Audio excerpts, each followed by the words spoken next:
alle sammen, og velkommen til den her video. I dag skal vi lave en 24 timers reading challenge. Og vi er 3 mennesker, men Nana vil ikke være med. Hun døbte sig selv. Yeah! Yes, så vi har bare en masse bøger, og så skal vi bare læse og æde snacks. Og vandmelon, det er også en snack. Yes. Og jeg vil lige sige, hvad min første bog den bliver, fordi det kan jeg lige så godt lide. Hvad skal I have første bøger? Jeg skal læse, hvis vi nogensinde mødes igen, af Anna Hong. Og hvad skal du læse? Okay. Bridgerton. Bridgerton. The Duke and I. Yes. Og du skal læse Everything I Never Told You af Celeste Ng. Yes. Og den har jeg allerede læst i, så jeg håber, jeg kan blive færdig i aften. Ja, Monique. Monique. Nå, det var bare lige det. Skål.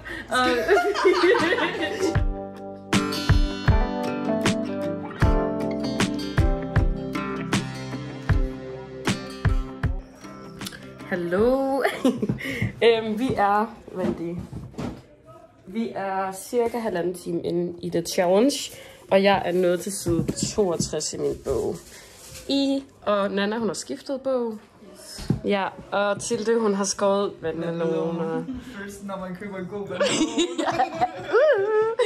Yes, og hvor langt er du nået i din bog? Altså, det her det var en, jeg var i gang med, men nu har jeg 75 sider tilbage. Ja.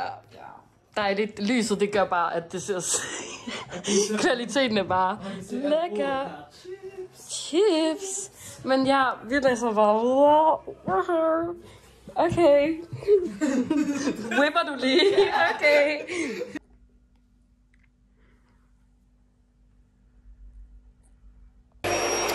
Hej. Vi har... Jo. Vi har Nana, der læser mega hurtigt, så hun er sådan på side 102 i sin sådan anden bog, men hun er ikke færdig med den første, hun skifter bog. Jeg er på side næsten 100, tror jeg. Og jeg er på side 98. Og jeg begynder at gå over til lydbog nu, fordi at jeg skal hækle. Og Tilde, hun er næsten done. Ja. Hun prøver bare at kæmpe sig igennem den. Det er jo dejligt. Og vi puster en luftmadras op, så vi kan ligge ned. Hvis man var i tvivl. Lige der. Hvis man var i tvivl. Og der er stadig vandmeloner. Woohoo! Det var bare lige det. Hello. Hello. Hello. Hvor er du henne, Confresh? What are you doing? Jeg har en kold skål. Gud, det sagde du godt. Hvad? Det sagde du godt. Ja. Du skrev, jeg købte snacks. Skål. Kold skål, snacks. Det kunne godt være, at man gerne vil have noget kold skål. Ja, også fordi... Vi skal jo være her i 24 timer, så vi kan også have noget ikke. Jeg var sådan, når de 24 timer er gået, så er det sådan 100%, at jeg ikke magter at tage hjem, så jeg sover bare her. Det må du gerne. Vi skal også have grøn bagefter. Yeah. Ja, det er jo det. Vi har fucking valgt en lortedag. Det var fordi... Hygge. Tilde er i gang med sin anden bog nu. Woohoo! Og Nana, hun skifter stadig mellem sine 2 bøger, som er Lazarus og Bridgerton. Og jeg er stadig i gang med min bog, og vi har faktisk lavet snacks. Dem kan man ikke se. Men ja, den her bog... Og så hygger vi bare. Jeg kan ikke holde den ordentligt. Så det var hygge. Vi har været i gang i 5 timer. Så ja. Og vi er stadig ved godt mod. Ingen er så trætte endnu. Nej. Juhu.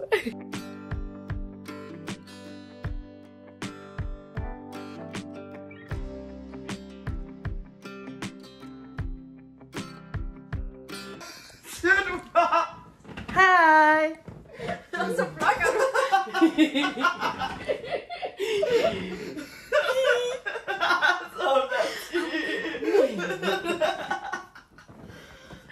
Jeg er færdig med min bog. Først var jeg sådan... Det er dejligt. Ja, jeg Det er en halvvejs i den her. Halvvejs. Og gået død i den anden. Ja, den gider hun ikke. Jeg er omkring side 60 her. Ja, når jeg har sagt, du blev færdig med den anden. Nej, hvad læser du? Den her Conversation with Friends af Sally Rooney. Yes, very good. Og jeg vil begynde på Heartstopper. Bog nummer 1. Og der er ikke så meget tekst i det, sådan noget småligt lort. Så. Yes! Og klokken den er halv 4. Kvart i 4. Kvart i 4! Wow! Skal jeg sige, hvor lang tid der er tilbage? Der er 16 tilbage. Ej, men det ser mig 24 timer tilbage. Ja, same. Jeg kunne læse så meget mere. Nå, men det var bare lige det update. See you in the next clip.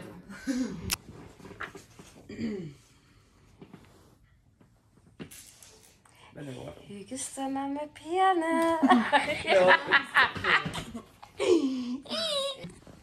Hej. Solen er stadig op. Solen er næsten oppe nu. Klokken den er... Mange. Klokken er kvart i 5. Kvart i 5. Jeg har lige læst Heartstopper, men den var sjovt nok ikke... Det tog ikke så lang tid, fordi at... Ja, Nana, hun trækker ud.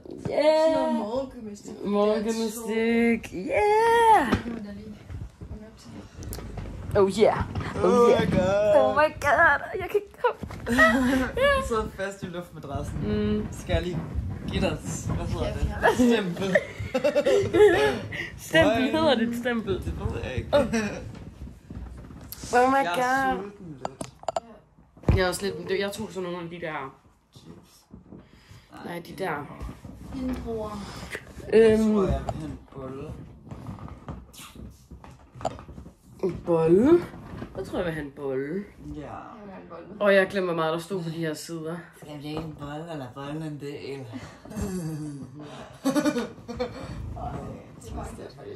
Twisted Head.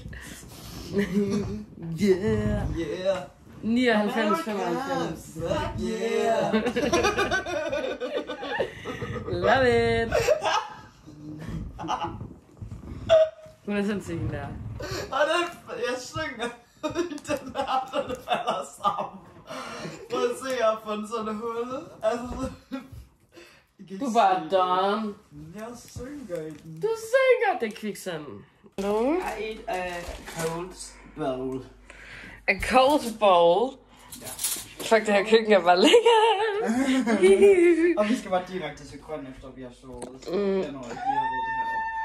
Yeah, yeah. Så jeg er alles alarmure i dag. Ej, okay. Follow. I follow you. Nå, hvad er vi i gang med, tøser? Og spille kold skole, det gør jeg i hvert fald. Jeg læser. Og hvor langt er du nede i din bog? Næsten 40, det er 375 sider. She's wild. Jeg er This bitch is wild. That bitch is wild. She's business.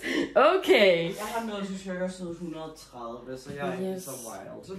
Hun er også wild, hende der, men hun laver kold school break. Også wild. Don't say you're not wild when you are wild, okay? Filmer den overhovedet? Nå, okay. Fuck, hvor jeg havde, hvis den ikke havde.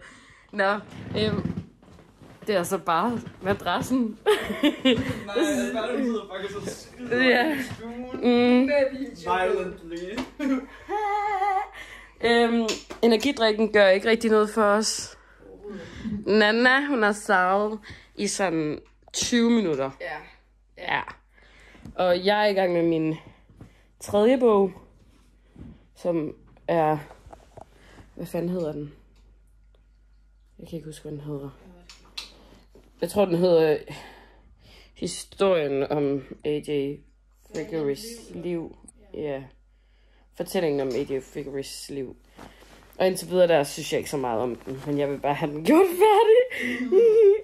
Jeg forstår ikke en skid. Jeg elsker min bog, jeg er forelsket i den. Hun er forelsket. Ja, den er virkelig god.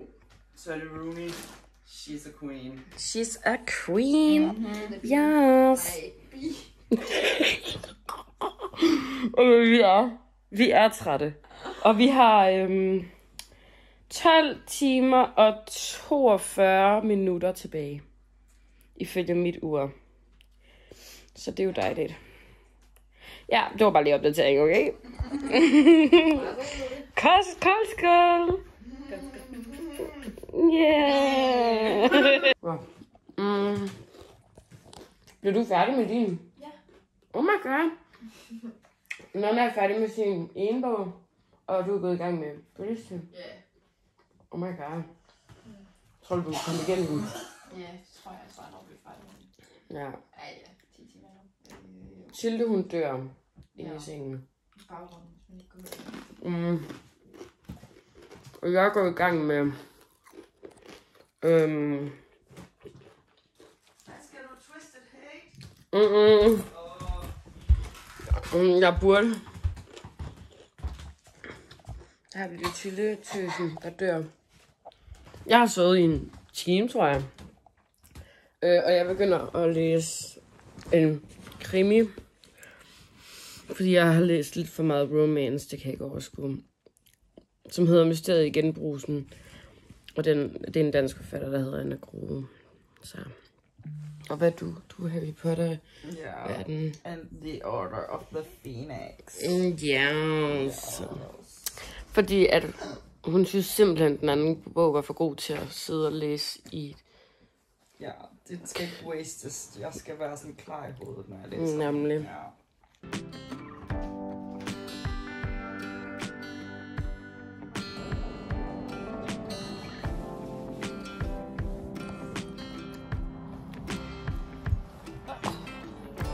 Hallo.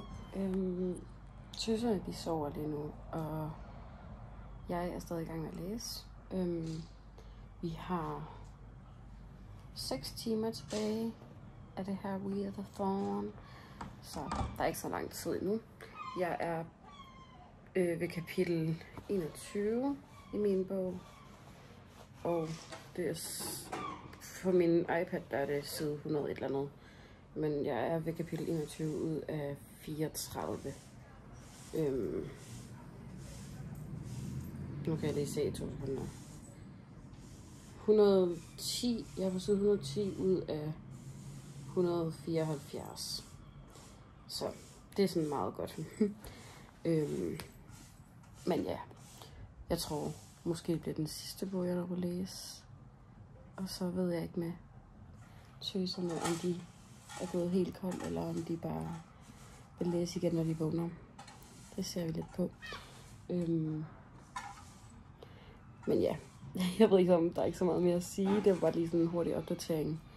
Jeg har både hørt lydbog og læst lidt og sådan noget, men jeg kan mærke, at sådan, den her bog, jeg læser lige nu, den er rarest at høre lydbog, fordi der er mange informationer og sådan noget, så det ved jeg ikke, jeg kan bedre lide at høre sådan mysteries i lydbog.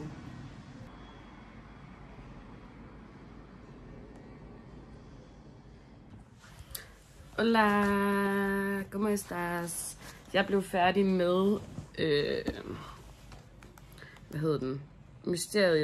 Mysteriet i Genbrusen, som er sådan en bog fra Anna Grue. Den var faktisk meget spændende. Gud, når man kigger på billedet nu, så... Ja, okay.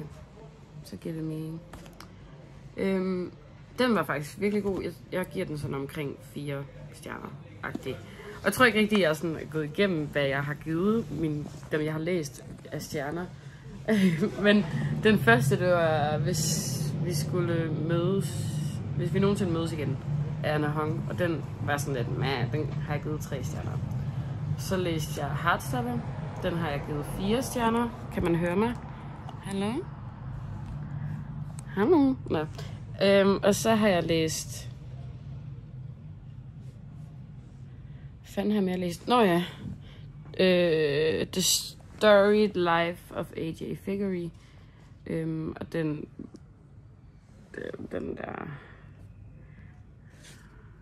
Ej, oh my god. Kan jeg lige finde ud af at bruge? Ej, stop. Sådan der. Den der. Og den har jeg givet 3 stjerner, som jeg også skal se. 3,5. Den var sådan okay, men jeg tror, jeg var for træt på tidspunktet til at ligesom at være sådan helt med min fulde 5. Og så ja, så gav jeg 4 stjerner til den, jeg lige har læst. Og nu begynder jeg på Twisted Hate. Fordi at det har jeg fået streng besked på at Tilde, at jeg skal gøre. For jeg har læst de første 2 bøger, og det her er den 3. ud af 4. Og den skulle vist være lidt spicy, den her, så det kunne være, den lige kunne sparke de sidste timer. Hej, Tilde. Ej, du får ikke Nej.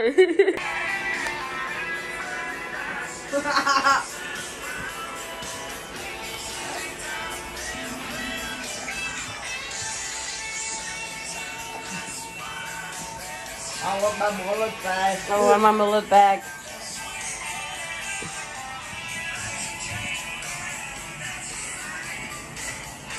I want my mullet back. Oh yeah. Jeg starter lige på min Heartstopper 2-bog. Og Tilde er færdig. Nej, Og 2 sider mere. ja, Nana, hun blev færdig med sin bog, så hun er sådan, jeg stopper bare, fordi du gider ikke til at starte på en ny. Så jeg læser lige, vi har 40 minutter tilbage, så jeg tænker, at jeg lige kan nå at læse Heartstopper. Og så er det ligesom the final one. Jeg gik i gang med Twisted Hate, men den er for lang til, at jeg kan nå at blive færdig, så den gemmer jeg bare lige til et bedre tidspunkt, også fordi jeg vil være lidt træt, så jeg er sådan... Woohoo! Energien er helt anderledes nu. Ja, det er nok godt. Det var pænt.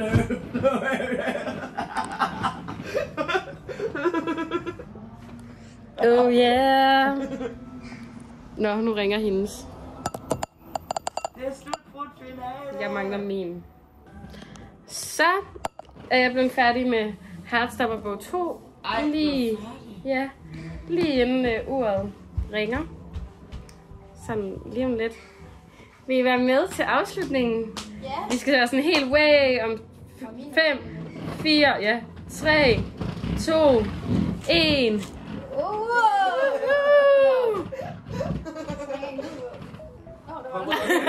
Der var en lyd på. Ja, vi klarede det 24 timer. Jeg var så overstimuleret, og jeg kan slet ikke høre lyden. Jeg kan lugte noget, det dufter af dansk mad. Ja. Nå, Det er lækkert. jeg vil bare sige tak, fordi I så med i den her video. Og så husk at gå ind og følge Tilde og Nana på Instagram. C.Stokker Rasmussen. Jeg ved godt, det er langt. Det er mit navn. Ja, Jeg er fucking lækker. ja, bare Bare på søg på Nana og søg. Tildes. Ja, Nanse 8011 eller sådan noget. Ja, jeg tror, det hedder sådan. Men så er der ikke andet at sige end tak, fordi I så med i den her video. Og håber, I har en god dag. Og hvis I ikke har en god dag, så håber jeg, I får en god dag. Og så ses vi i min næste video. Jeg ønsker jer god jul. Og God jul. Feliz Navidad på.